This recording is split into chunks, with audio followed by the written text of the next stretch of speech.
But above all the others, it's Pafuri's birds that set this place apart. More than 450 species make their homes here, the greatest diversity anywhere in Kruger.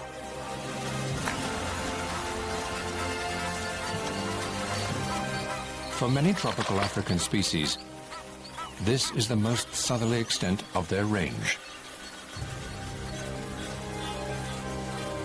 It's midwinter and the height of the dry season. After a protracted drought, the Great Limpopo River stands dry. But the Luvuvu still flows, making it a busy watering point for birds and animals alike. And the lapwings have done well to secure a spot on the banks. For almost all wildlife, each day includes a trip to the river during this trying time of year.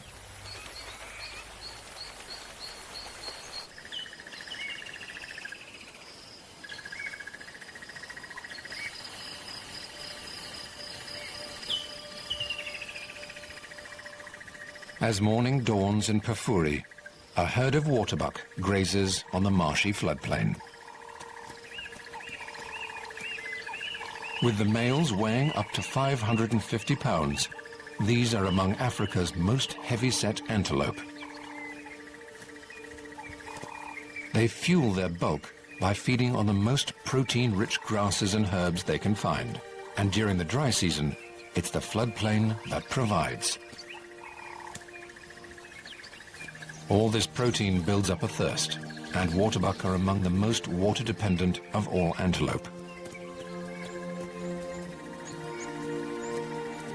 As the day heats up, they'll move down to the Luvuvu to drink.